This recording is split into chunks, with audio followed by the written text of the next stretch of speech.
Bonjour, je suis Carmen Goudreau. Aujourd'hui, le sujet sera les personnes qui parlent beaucoup, les personnes qui coupent la parole. C'est tellement agréable de prendre un bon café et de discuter avec une personne, mais que chaque personne prenne le temps d'écouter l'autre. C'est tellement agréable. Il faut que vous différenciez, pardonnez-moi, les personnes qui s'ennuient.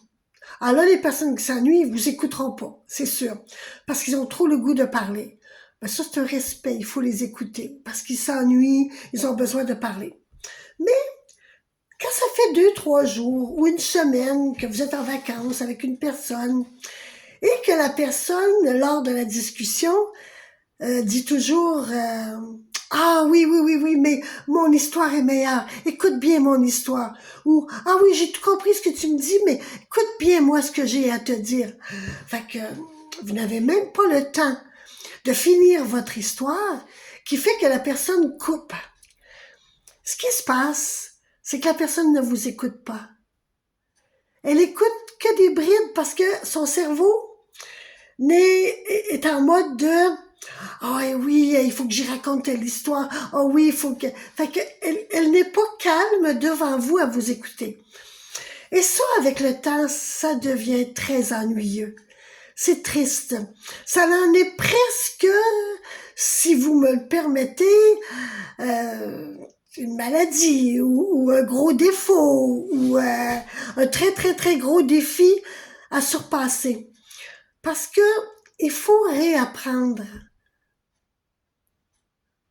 à écouter l'autre, à s'écouter soi-même, oui, mais aussi à écouter l'autre, surtout dans le moment du soir, à écouter.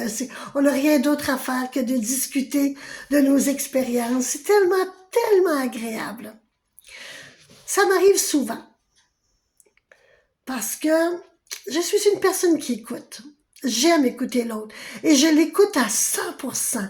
J'ai mes grands yeux et j'écoute et la personne sent que je l'écoute. Mais quand c'est à mon tour, je veux la même chose. Je veux que la personne écoute mon histoire. Il faut pas qu'elle soit trop longue, ni pour l'un, ni pour l'autre. Parce qu'une histoire trop longue, ça devient ennuyeux. Puis avec trop de détails, on étire et on étire. Mais quand on respecte le temps et une belle histoire courte, bien on aime bien se faire écouter. Quand la personne me coupe la parole pour enchérir sur une histoire beaucoup plus importante et beaucoup plus grave ou beaucoup plus d'émotions ou quoi que ce soit, je me fais « Ah, tiens, il m'a pas écouté. » Alors, ce que je fais, c'est que je me lève. Soit que je change de pièce, soit que je change tout simplement de chaise, soit que je vais me chercher un verre d'eau et je reviens. Mais ce que ça fait, c'est que ça fait réaliser à la personne que je ne suis plus devant elle. Ça fait réaliser à la personne qu'elle n'est pas intéressée à mon histoire. Fait que là, à un moment donné, après de l'avoir fait 2, 3 fois, la personne dit « Tu m'écoutes pas. » Il est vrai, je t'écoute pas. Je t'écoute pas parce que tu m'écoutes pas. C'est juste ça. Moi, je t'écoute dans ton histoire. Écoute-moi dans la mienne. Et surtout, il faut arrêter de dire que ton histoire est meilleure. Une histoire est une histoire, avec chaque émotion, chaque situation.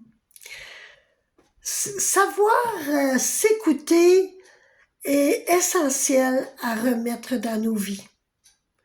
Croire qu'on connaît l'histoire de l'autre, qu'on connaît la fin de son histoire, qu'on n'a pas besoin de l'entendre et qu'on pense qu'à raconter la nôtre, c'est très désagréable. Il faut pas oublier ces bons moments de discussion, mais s'il faut se lever pour faire prendre conscience à l'autre que c'est pas une discussion à deux, mais que c'est une discussion de une seule et unique personne, ben, c'est un cadeau, surtout si on le fait poliment. Je vous souhaite une belle journée. Bye!